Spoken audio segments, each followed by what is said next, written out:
kids back in school, parents will worry about the usual schoolwork, homework, activities. However, there are really some other issues that your child may be potentially dealing with, such as bullying. Absolutely, and here was some advice to Steve Simpson. He's the author of the Teenage and Young Adult Survival Handbook, and we want to thank you for being with us today. This is a very important topic, especially as children go back to school, because some of them are already fearful of that first day because they know what's coming. Absolutely. Any child has that. But some children are full of anxiety. They have anxiety issues. So picture that normal anxiety you might have first day of school and amplify that by a million. That's what they're going through. So now, almost, I hate to use the word walking time bomb, so to speak. So now if they get picked on, it just amplifies it even more. They're extra sensitive. So there are a lot of telltale signs of someone being bullied. But as a parent, sometimes you have blinders on. You're saying, not my child. So how can a parent, even in the early stages, first day back to school, tell if their child is being bullied? Well, here's a very important thing what parents tend to do. A child comes home, they say they were called something, they're upset about it.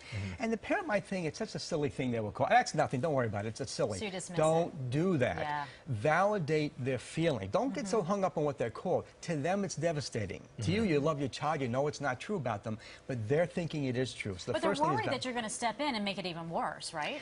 Possibly, but the thing is with them, first validate them, talk to them, talk about their self-esteem, get involved in things. And one of the key things is, everyone always says go to the school administrators, which of course still do. But go to the school social workers, the school counselors. No one talks about that. Because A, they tend to be more active in it. They can also monitor your child for you. They can call them in the middle of periods. How you doing today? Not good. Okay, come on. In my office right now. Forget the class. That's a key. You know, and I think also some kids who are looking at this might say, well, I don't have the home life that I can go home and talk about these things. I might not have that kind of figure in my life.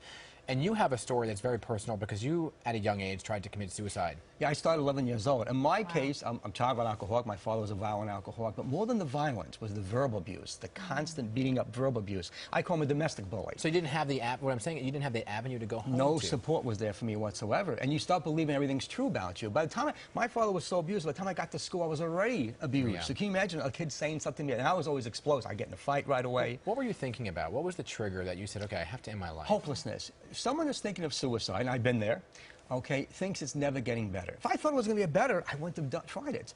You honestly believe at that point life is never getting better. I always say I didn't want to die, I just don't want to live anymore.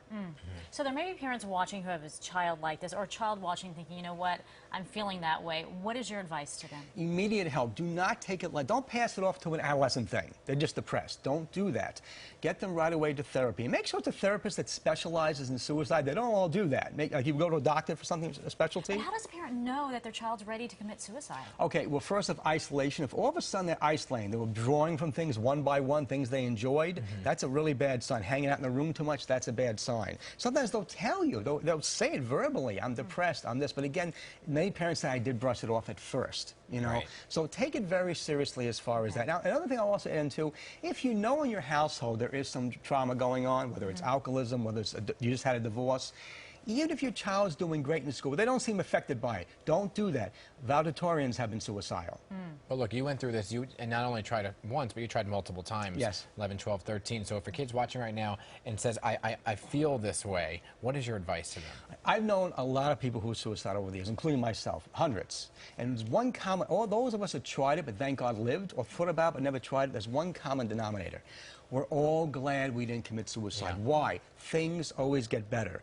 Go to your school counselor. Go to the school social worker. I used to say, I know what they're going to say. I was wrong. There's a lot of things you don't know they're going to say. And there's self-help groups, there's 12-step programs. If you do that, I promise you things get better faster than you think. Okay, just hang on with it, because once again, I've never met someone who said, I tried suicide, but I wish I did it. Never. All of us it always gets better. And get involved, along with therapy, get involved in some volunteer work. It might sound crazy, but I did that. Helping others. I've heard that so many times. Yeah, absolutely. Like in 12-step programs, they call it service. Okay, you still need therapy. It doesn't take the place of it, but the point is your self-esteem's up, you have self-worth. That's a big component with it. Yes, absolutely. You feel meaning to your life. Steve, thank you for sharing your story and your advice. And the books that you provide really are a good help to children out there. Absolutely. And please, if you need help or know someone who does need help, call the Suicide Prevention Lifeline. That number on our screen, here it is, 1-800-273-TALK. You can also head to suicidepreventionlifeline.org for more information.